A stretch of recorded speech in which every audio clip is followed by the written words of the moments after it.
തൃക്കാക്കരയിലല്ലാതെ കേരളത്തിലെന്നല്ല ഭാരതത്തിൽ ഒരിടത്തും വാമനമൂർത്തി പ്രധാന പ്രതിഷ്ഠയായുള്ള ഒരു ക്ഷേത്രമില്ല തന്നെ. തൃക്കാക്കരയിൽ ശ്രീ പരശുരാമനാണ് വാമനമൂർത്തിയെ പ്രതിഷ്ഠിച്ചത്.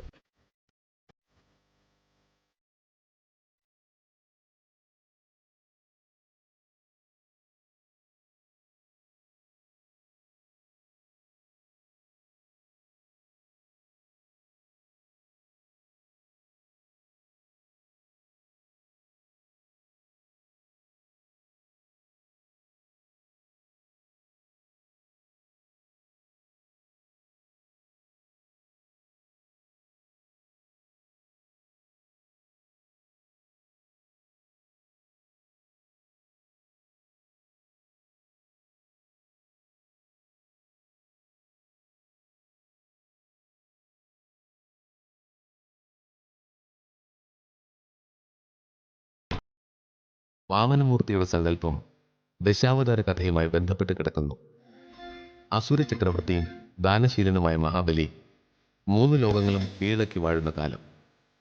മഹാബലിയുടെ അഹങ്കാരം ശമിപ്പിച്ച് മോക്ഷം നൽകുവാൻ മഹാവിഷ്ണു വാമന രൂപത്തിൽ അവതരിച്ച് ബലി നടത്തുന്ന അശ്വമേധയാഗശാലയിലെത്തി തപസ് ചെയ്യുവാൻ 3 അടി മണ്ണ് ദാനം ചോദിച്ചു. വാമനന്റെ അപേക്ഷപ്രകാരം മഹാബലി അദ്ദേഹത്തെ പീഠത്തിലിരുത്തി ദാനസങ്കല്പം ചൊല്ലി നീരൊഴിച്ച് ഭൂമി ദാനം ചെയ്തു.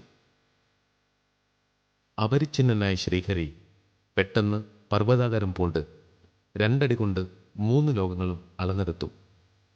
3-ാമത്തെ അടി വയ്ക്കുവാൻ സ്ഥലം കാണിച്ചു കൊടുക്കുവാൻ ബലിയോട് ആവശ്യപ്പെടുകയും ചെയ്തു.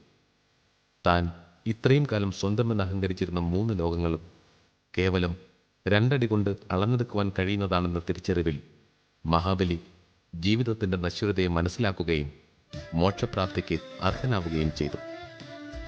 3-ാമത്തെ അടി വയ്ക്കുവാൻ ബലി തൻ്റെ ശിരസ്സു കാണിച്ചു കൊടുത്തപ്പോൾ വാമനൻ പർവ്വതാകാരം വെടിഞ്ഞ് പൂർവ്വരൂപത്തിൽ ബ്രാഹ്മണ ബാലനായി മാറി തൻ്റെ പിഞ്ചുകാൽ മഹാബലിയുടെ ശിരസിൽ വെച്ച് അനുഗ്രഹിക്കുകയും ചെയ്തു. പുണ്യം കൊണ്ട് സിദ്ധനായി തീർന്ന ബലിക്ക് സുതലത്തിൽ ആസ്ഥാനം തീർക്കുകയും ചെയ്തു. താൻ ഏകയോഗക്ഷേമമായി ഭരിച്ചിരുന്ന സാമ്രാജ്യം ആണ്ടിലൊരിക്കൽ സന്ദർശിക്കുവാനുള്ള അവസരം ബലി വാമനനോട് അഭ്യർത്ഥിച്ചു.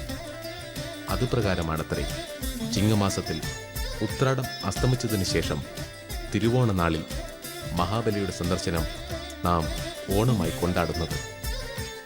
ഈ വാമനമൂർത്തിയാണ് തൃക്കാക്കരയപ്പൻ.